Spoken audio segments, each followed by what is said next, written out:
গতকাল সকালবেলা বনানীতে আপনারা জানেন একটা সড়ক দুর্ঘটনা সংঘটিত হয়।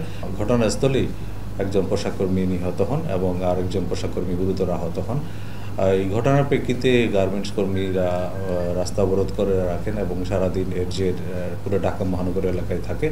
তার প্রেক্ষিতে আমরা যে দায়ী ড্রাইভার তাকে ধরার জন্য আমাদের নজরদারি অব্যাহত রাখি এবং এর সূত্র ধরে গত রাত 11ই মার্চ মধ্যরাতে তাকে ঢাকার কেরানীগঞ্জ থেকে গ্রেপ্তার করা হয় এবং সে তার যে ঘটনায় জড়িত থাকার কথা ইতিমধ্যে প্রাথমিকভাবে আমাদের কাছে স্বীকার করেছে এবং ঘটনায় এখনও মামলা দায়ের করা হয়নি। মামলা প্রক্রিয়াধীন রয়েছে। মামলা প্রক্রিয়াধীন করার পরে তাকে ওই মামলায় অ্যারেস্ট দেখানো হবে।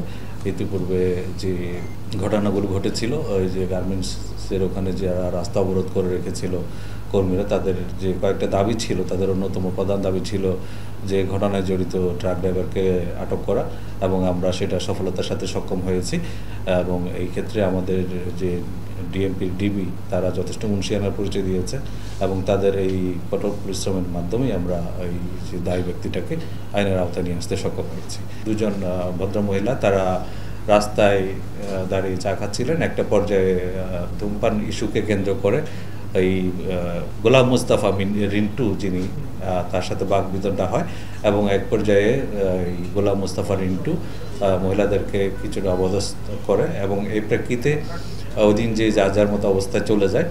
পরবর্তীতে এই ঘটনার উপর আমরা বিষয়টা তদন্ত অব্যাহত রাখি এবং আমাদের যে প্রাপ্ত তথ্য এবং যারা এই ঘটনার ভিকটিম তাদের যে জবানবন্দি অনুযায়ী একটা মামলা রেকর্ডের প্রক্রিয়া রয়েছে এবং গতকাল দুপুরে এই ঘটনার সাথে জড়িত গোলাম মোস্তফা মিন্টুকে আমরা তার লালমাটিয়া বাসা থেকে গ্রেফতার করি। যেহেতু মামলাটি বর্তমানে প্রক্রিয়াধীন রয়েছে, তাকে ইতিমধ্যে 54 ধারায় বিজ্ঞ আদালতে প্রেরণ করা হয়েছে এবং মামলা যদি রুজু হয়, মামলা রুজু হওয়ার পরে তাকে মামলা নিয়মিত আসামি হিসেবে গ্রেফতার দেখানো হবে।